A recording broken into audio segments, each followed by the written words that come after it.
Good day, everyone. I'm John Korstein, Director Emeritus of the USS Monitor Center here at the Mariners Museum and Park. And today we're going to talk about what happened to all those monitors and ironclads built during the Civil War. I just want to tell you that the United States, laid down 76 ironclads and put in the water 42. And you start to think of that industrial might. And the Confederates, not to be outdone, they planned 49 ironclads, but they only got 24 in the water. And that was kind of lucky. One, as soon as it went into the water, it ran aground. So I don't know how well that counts for Confederate ironclads.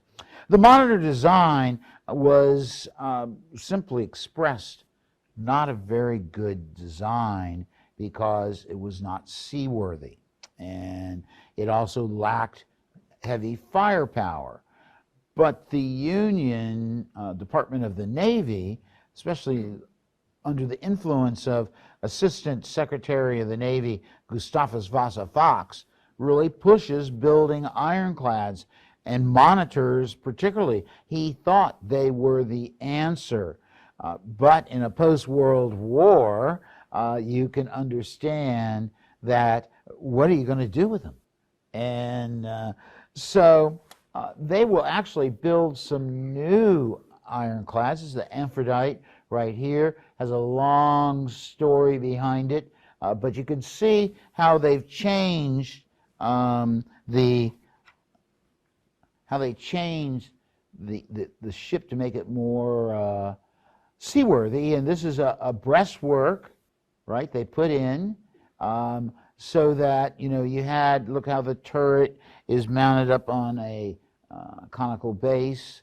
So, in other words, we're trying to understand, got to keep water out of the ship. And so, and water, based on technology then, would come everywhere. Now, whoa, there it is again.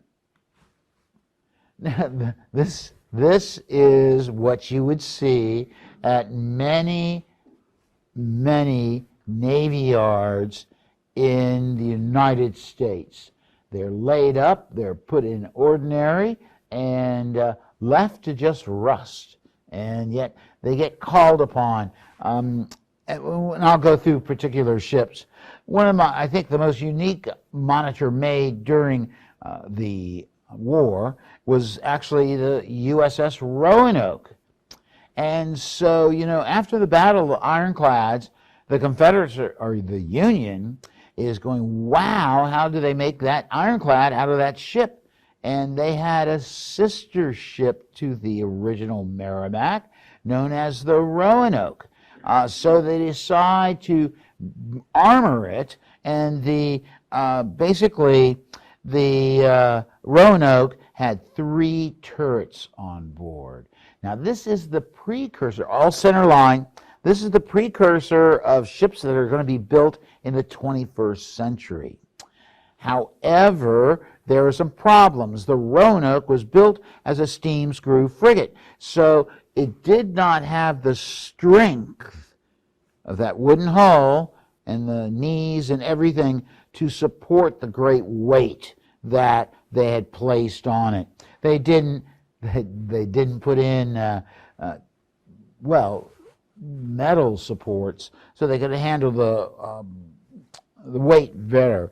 The 3 turrets, actually they wanted to have 4 turrets, and then they said, well, it's not going to float if we do that.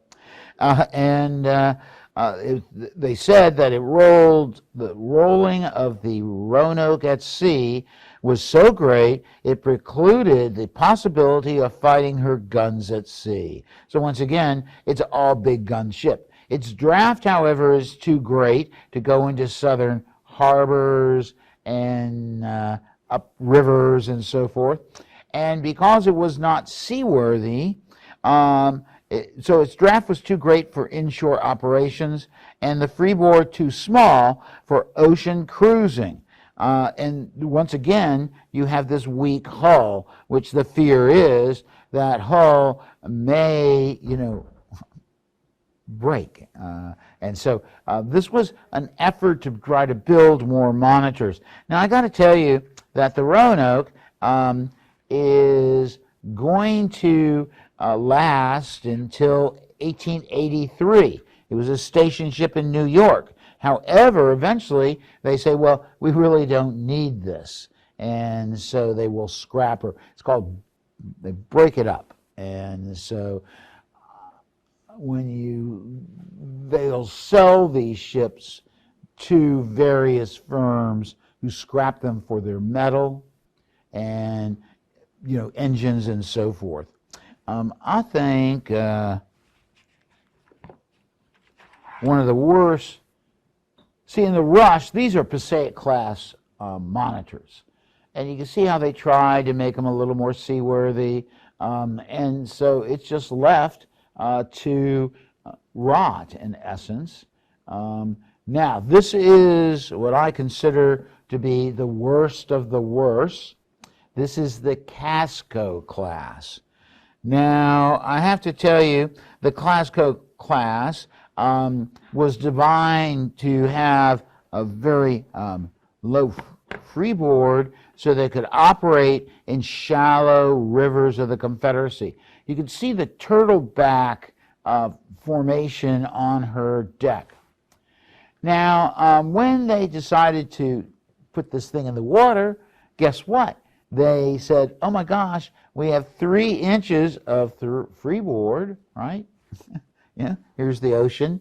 Don't want to be out there in a storm. And they didn't put the turret on or all the supplies and coal. So they said, oh no, this is not going to work. And so they tried to modify them as a what we call a torpedo boat. And so we would have a spar torpedo. You can barely see all the equipment up there that would be used to damage enemy ships. And then we look at the main armament, and we see that the 15-inch Dahlgren is what? It's out there in the open. The whole concept of a monitor is I'm inside an iron turret. Well, we've taken that away because of the bad way this ship was designed. It was designed by Alban Steimers, who was an egotist. He kind of works his way out of friendship with everybody in the Navy, basically. And so he said, I can build the best iron monitor. And so they will actually build 20 of these ships. Now, I have to tell you, the Chimo and Tunis almost floundered on their major voyage. In other words, their maiden voyage. They get tested, and oh my gosh, Casco, Chimo, Modoc, Napa, and Nabook were torpedo boats like we see right here. Basically, these ships, and that's an 11-inch Dahlgren, my mistake, these ships, some were not even accepted by the U.S. Navy. Right? We don't need this thing, but they had a little Congress work, so the people got paid for it, not that they deserved to have paid for it. Now, I got just with the Casco, they actually they decommissioned it on 10 June 1865, and they renamed her in 1869 to Hero, and then they changed the name back a few months later to Casco, but they still end up breaking up the ship in April of 1875 at the Washington Navy Yard. So this is, once again, our rush to build ships did not take into account the design requirements, and so that's what makes this ship pretty bad. Now, one of the best of all ironclads is this one right here, this is the My Antonomo.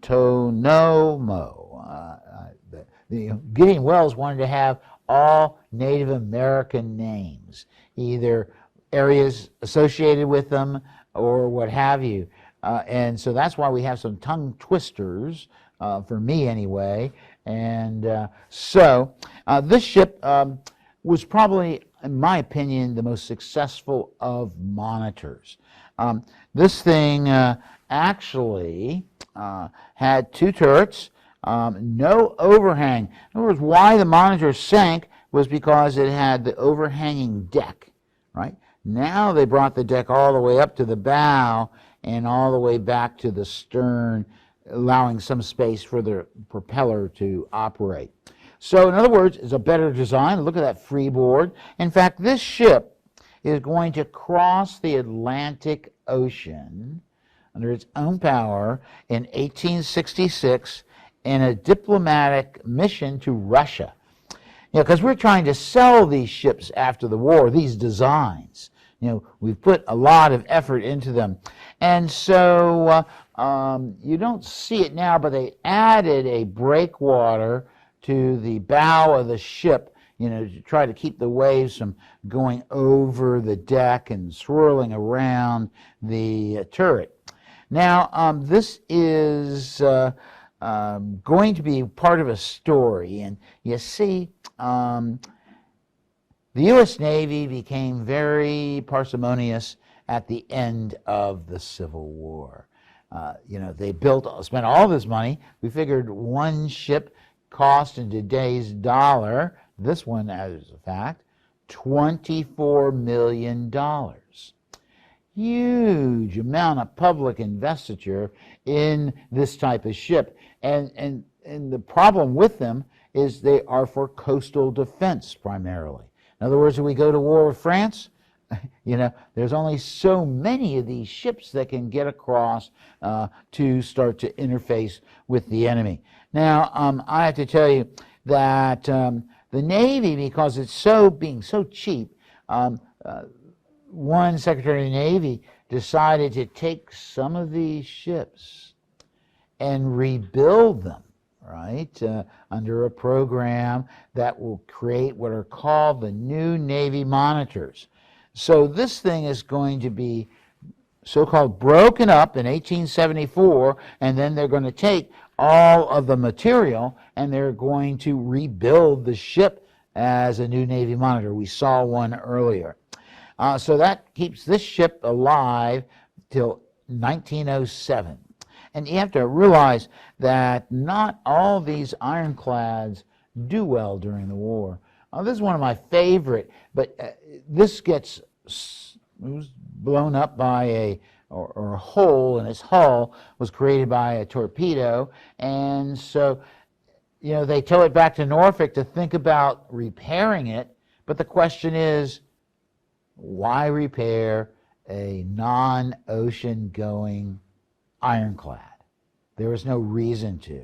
And so they will scrap that ship right away. However, the Confederates have two ships that end up being very important to other people or other nations. This one happens to be the Stonewall, built, this has got a great story, gets built in France, sold to Denmark. Denmark says they don't want it, and then the Confederates kind of sneak in and say, well, we'll take it. And that is an ocean-going ironclad, although I don't think I'd cross the Atlantic in it, but that's just me. So it had a huge ram bow. It gets to the United States gets to American waters in April of 1865, too late for the war. So the U.S., actually, Thomas Jefferson Page, sold the ship to the Spanish authorities in Cuba. Then the U.S. Navy buys it, and it looks for a buyer. They want to make sure nobody could get this powerful ship that everyone thought they were afraid of. Well, I have to say that the Japanese are going through what is known as the Meiji Restoration. In other words, they're going from a shogunate into the emperor's really in charge. And so we have a civil war going on. Some of the anti-imperial rule will buy this ship, and they actually bring it to Japan. It's first named Kotisu, and however, once it becomes a naval ship, Imperial Navy ship, it will be renamed the Azuma. And so basically, it's going to be a main part of the modern Japanese Navy until it gets broken up in 1898. The engines are bad because they're French. What can I say? And it has some problems with design, but still, for the Japanese to have this, they are an Oriental nation that has an ironclad. And when you think of that, that gives them the technological superiority over all others like China and so forth. That gives them the ability to actually start to build the Japanese empire. Now, so you see some ships get reused. This is sold, and then, you got to realize this ship is launched in 1864, so having a lifespan of 34 years is not bad because it's in active service during its whole career. This is another one that is pretty good. This is the Atlanta, probably somewhere in the James River. Now, the Atlanta had a lot of problems. It's a Confederate-made vessel done by Nelson and Asa Tiff, and who were friends of Stephen Russell Mallory, the Secretary of the Navy for the Confederacy. And so basically, you took the hull, iron hull, of the Fingal, which was a blockade runner, because it couldn't get out. It's got modern Scottish-built engines, and so they turn it into ironclad. The trouble is they put an impetuous commander in charge of it, and it had 16-foot draft, and that meant that when it first went into action, it ran aground. My gosh. So the Weehawken, a monitor comes up, blasts it 5 shots, it surrenders. But the U.S. Navy decides that this is a pretty good ship. It's got good engines. It is seaworthy.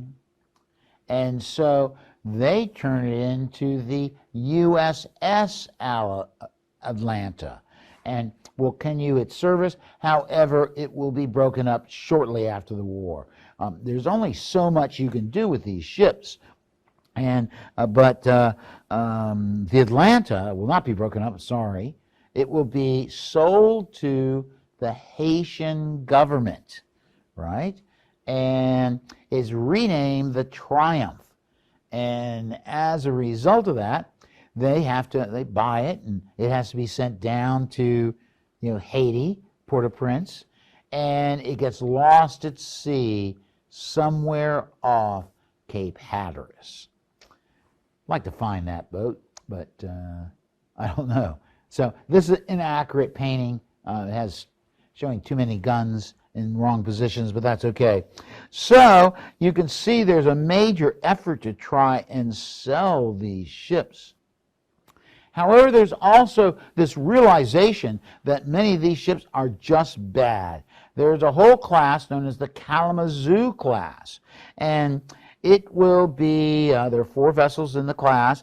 It was double-turreted monitors and adapted for ocean cruising. But I have to tell you, none of them were ever launched. They built it, and this is a big problem that we find with many of these ironclads.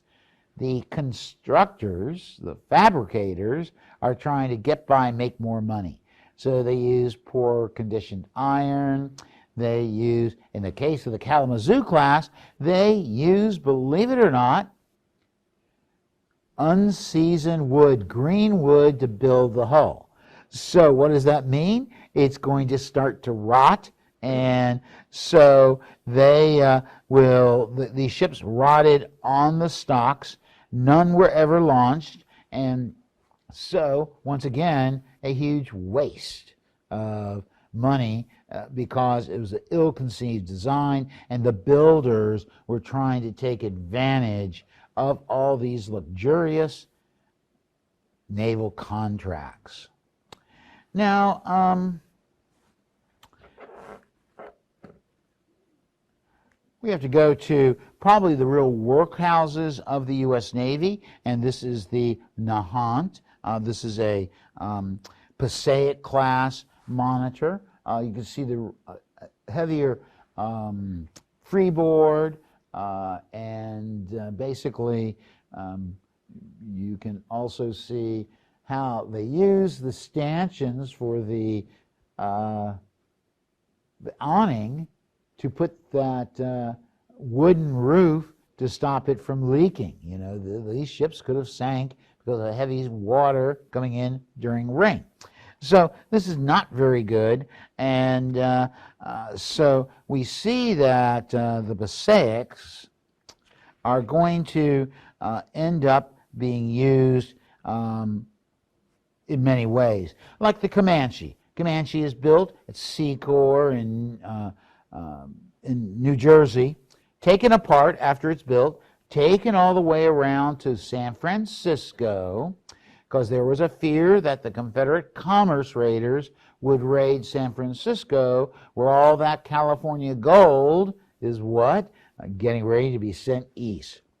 So this was, it sank as soon as it got to, it's a supply ship, it sank in the harbor of San Francisco, and then it was reassembled.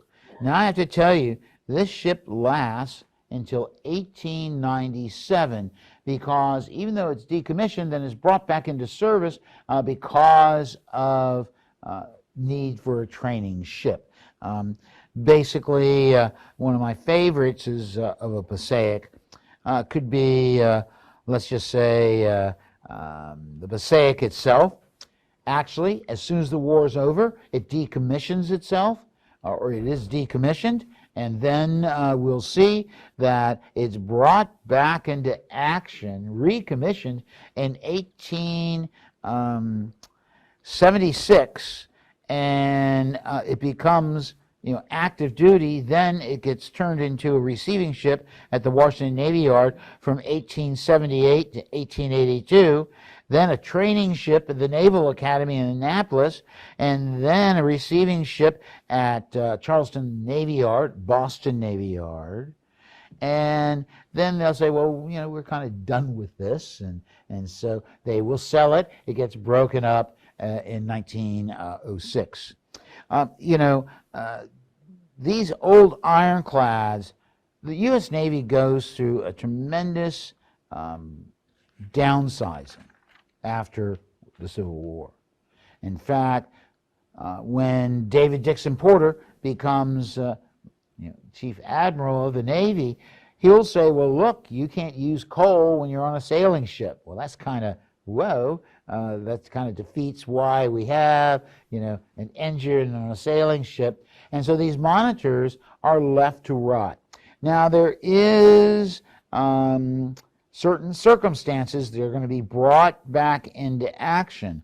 One would be the Manhattan, and it is going to be brought in 1873. So it's reactivated. And why did they reactivate it? Because there was this event known as the Virginius Affair, where some Americans, want to help Cuba gain its independence, and so they'll get caught by the Spanish. We rattle our saber, then all of a sudden we look around, well, we don't have the stuff to really rattle our sabers with because ship design has gone through so many changes. A monitor was like a fly, just to nag people. So the idea is that we are so overburdened by some of these ships. However, we do find some buyers. Just think the Atlanta is going to go to Haiti. The Stonewall goes to Japan. However, the Kannakas class, which is an enlarged Passaic class, there's some ships in that. The Catawba and the Oneida were never commissioned. They said, we just don't need them.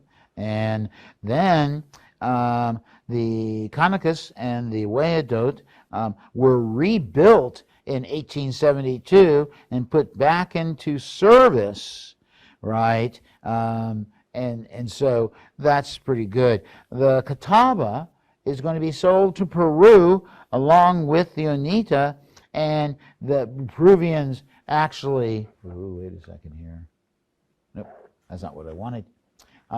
The Peruvians actually put up sails on board their ships. You know, monitors aren't designed to have sails. They think they should have them because the British are producing ironclads with sail, a full sailing rig. However, the Oneida is going to be called the Manco Capac, and the other ship bought is the Ahuapa. Well, that's the Catawba. So, you know, some people recognize Peru is fighting a war with Chile, and they have to protect their mining rights and so forth. So this is the best they can do. Now, both ships will be scuttled as a result of, well, basically, as a result, they are not needed. And they get hemmed in a port, and they just destroy them. So I find it interesting. There's some ships like the Catskill that is going to be in the North Atlantic Squadron for 1 year, 1876 to 1877. It will be sold for scrap in 1904. You have to realize some of these ships are so famous, their names, like the Passaic. The Passaic fought at Fort McAllister. It fought at the attack on Charleston. It fought at the siege of Fort Fisher. When the war is over, guess what they do? They turn it into they decommission it at first, but then they turn it into a receiving ship in the Washington Navy Yard in 1878 to 1882. Then they say, oh, well, we don't want it here anymore, so they will send it to Annapolis Naval Academy, also as a training ship.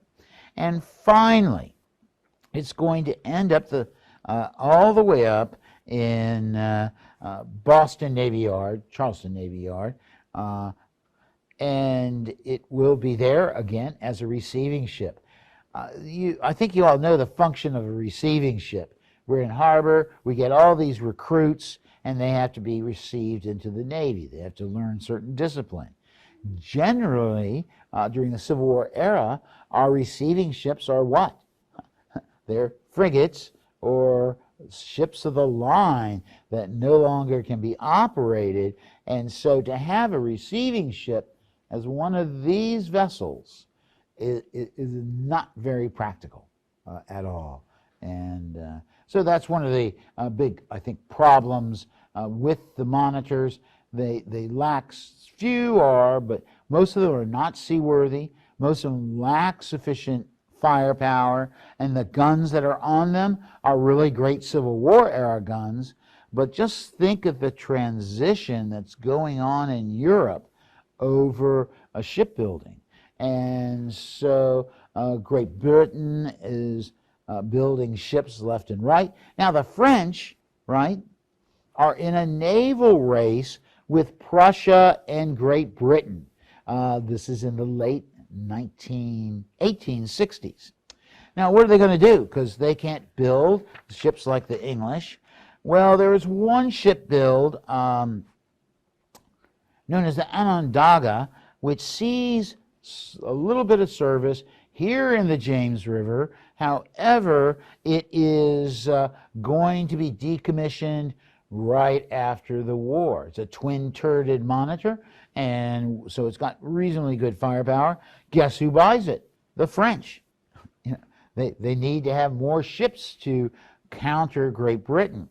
And so then we have another ship known as the Dundenberg. There we go. Never seen anything like this before, but it is the largest wooden-hulled ship ever built. And that gives it this, you could see the ram bow, you can see how well it's armed. It is 377 feet in length. So it's a huge ship. The French, of course, buy it.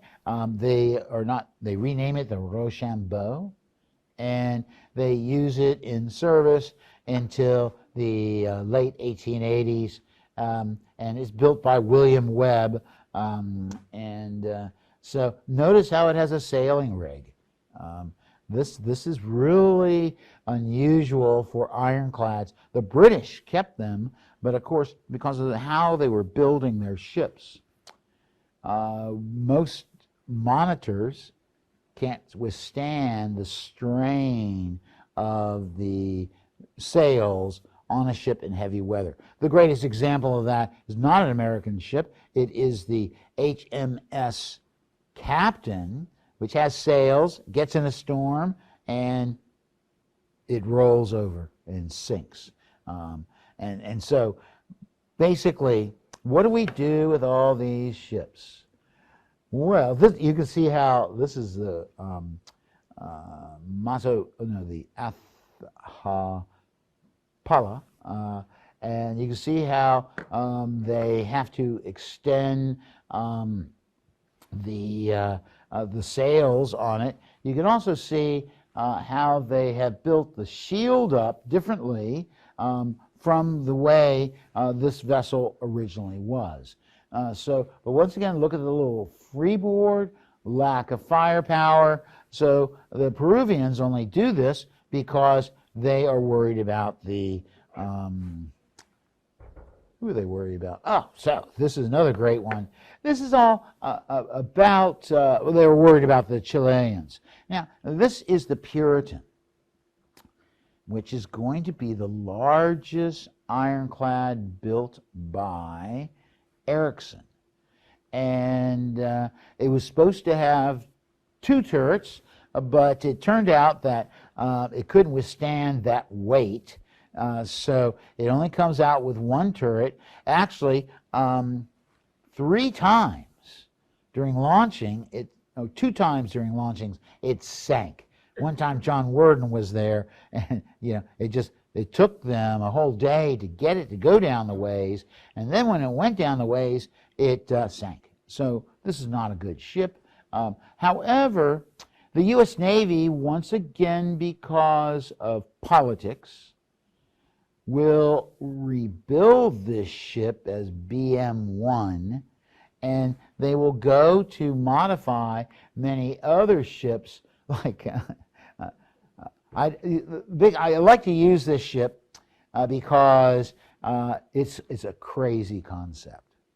Okay. This is a new Navy monitor from the 1870s, right? It will serve as a receiving ship and workshop ship in Elizabeth City, North Carolina, believe it or not. This is, of course, World War I. Then it's sold, and notice how they lie there, formerly USS Monitor. It was not a monitor. But this is, so what happens is, in the 1920s, it's sold to a group of investors because the Navy had put all this stuff on it, and that group of investors is going to use it in Florida off the coast for gambling. Oh my gosh, So it's a monitor, it's a gambling hall. Why did they build it after all? Twin-turreted. And then it's brought back down up to Elizabeth City, where it's used as a workshop ship. Oh, well, so they're repairing ships and so forth. Well, at the end of World War II, gotcha, now we're in World War II, it's an active Navy vessel. Then they sell it, and a group of investors, now, I don't know how well y'all know Chesapeake Bay, but there's a bridge, one of many, the Chesapeake Bay Bridge, that goes from Sandy Point on the western side over to Love Point on the eastern shore. They're building the Chesapeake Bay Bridge at this time. So the investor says, we're going to build our hotel and dining hall and everything. Notice air conditioned, but it didn't work. And it will be sold for scrap to Tapsico Scrap and Metal Company and will be taken apart. And so this is the end of the line for monitors. Now, I will say, this is 1953. I will say that monitors are used during World War II. There are different types. They are actually those breastwork monitors. One is at D-Day, believe it or not, and I don't know what impact it had. But as you can see, these ships are only designed for one thing, and once that one thing is done, technology, just like these monitors were high-tech, there's more high-tech. Because you build a monitor, what do you want to do? You want to sink a monitor. So I got to figure out how to sink it. And so once we really figure out how to sink it, what are we going to do? Well, we're going to get rid of our monitors and make some money off of them. Selling it for scrap, it's an all-iron ship. I don't know what cents on the pound they get, but with the Virginia, they don't scrap it until 1876, and when they do, they actually put it in the dry dock and they burn it, the hull, for all the metal that falls down. And that's why I have a nail from the Virginia and a little horseshoe. Tell me why, I don't know, but anyway, so that's what happens to these monitors. They are unneeded. Some are modified. Some are sold to other nations. So Haiti, Peru, and France all buy ex-U.S. Navy ironclads. So, but to get them over there was a big question. And so anyway, Amphitrite's the last one. So do you all have any questions?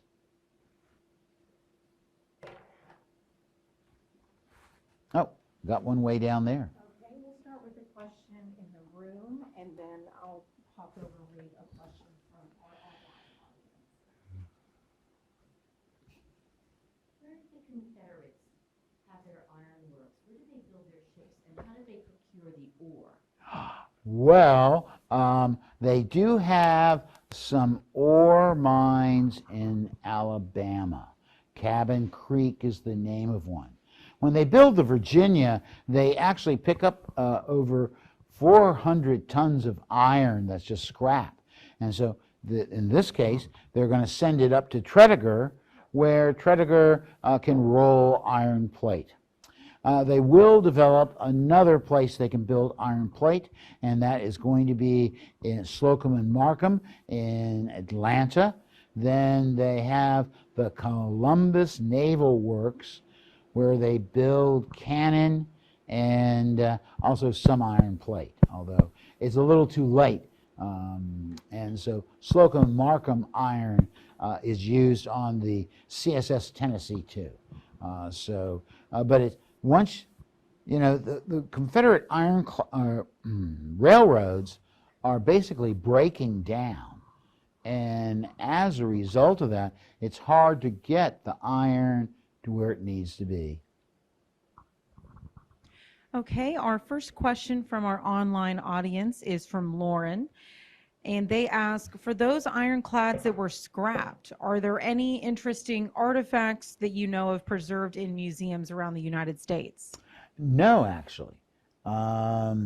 It's kind of like no one saw that need to save a relic.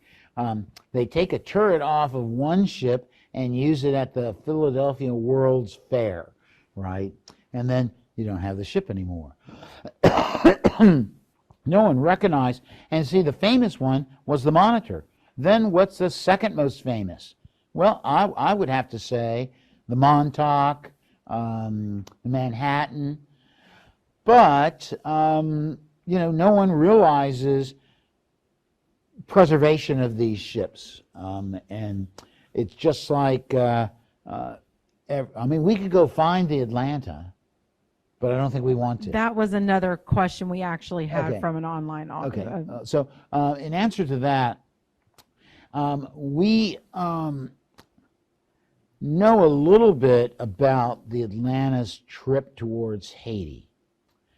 We know that it had passed Cape May, and we know, based on the time, we had no telegraph then or anything. So it's somewhere off the coast of North Carolina. Could you find it? The answer is, well, yes, we found the Monitor, but the Atlanta is not a famous ship, is it? Have you heard of the Atlanta before today? Well, some of you, yes. He's got a model of the Monitor with him, so, he's heard of them. Yeah, so that's good. But the big thing is that there's no great movement to find it. If they accidentally came across it, I'm sure it would be good. And you have to realize that's the most seaworthy of any of the Confederate ironclads. So when you get in a storm like the Monitor had, it's going to go. Well, we think, well, why didn't you take coordinates when it sank? Well, the ship's sinking, we're not going to do that. And for some odd reason, the log of the Rhode Island does not give us any real details of exactly where it went down. They know about where it went down. So that's why we started to have this great search component. Do we have any more questions in the room?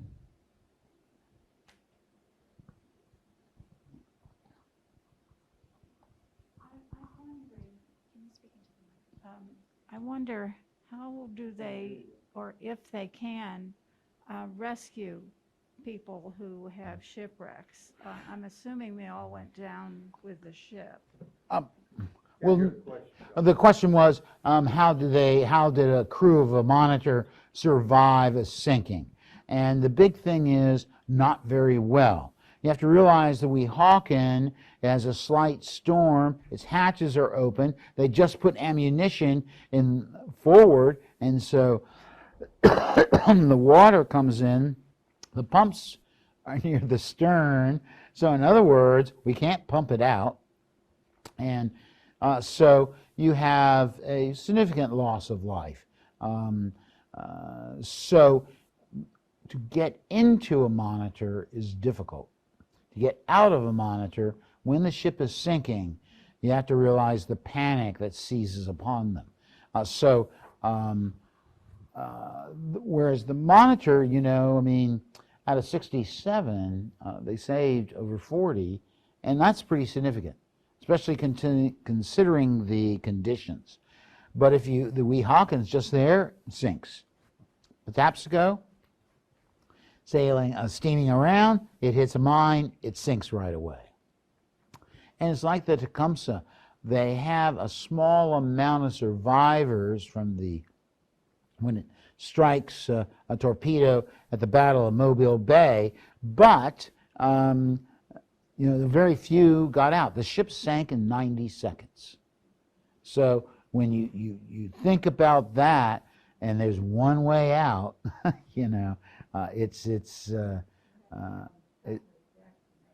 yeah, and then not to be sucked down by the ship going. If you ever go to Fort Morgan on Mobile Bay, there's a buoy that is right where the Tecumseh sank, and so it's one of the most eerie feelings to wow, it was right there. And so that's, I think, interesting, But I think once a Monitor, the only way you can really sink a Monitor is by blasting a hole in its deck so that water comes in.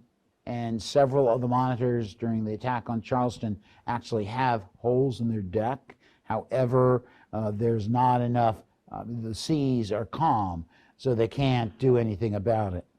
Whereas, you know, the vulnerable spot is going to be the 1-inch thick hull, iron hull. I mean, actually, Confederate ships are designed with rams to go right under that overhang and sink one of those ships. And, you know, pardon? Yeah, well, it's the one that's designed for the CSS Virginia was 12 feet long. It had a squared steel end, and John Mercer Brooke, who devises it, does all these calculations and says, this is going to be the easiest thing to sink this vessel. Let me see your ship. Could I for a second? Thank you. Okay, so our problem is right here, you know. And so if I have a 12-foot ram and I get to go there, this ship is going to go down. And the idea was it to slip off of the ram, or you use your engines to back up. Didn't always work well. So that's the vulnerable part. That's why ships later built ironclad monitors will actually bring this portion all the way up, because when the monitor is at sea, you know, it has these terrible swells and rain and, oh my gosh, and water's crashing over the turret. And so, but when it bounces up and comes back down, this is attached with 2 rolls of bolts. And so what that means is that this part of the ship is coming apart. And some of them say the ship's going to break up before it sinks. Thank you. Okay, well, if not any other questions, I want to tell you what a pleasure it has been to review such an esoteric topic as what happened to these Civil War ironclads. I think we have to realize the industrial might of America that's able to produce these modern ships. They're not the best modern ships, but they do win a conflict, and they become a symbol of the Civil War at sea. So thank you all.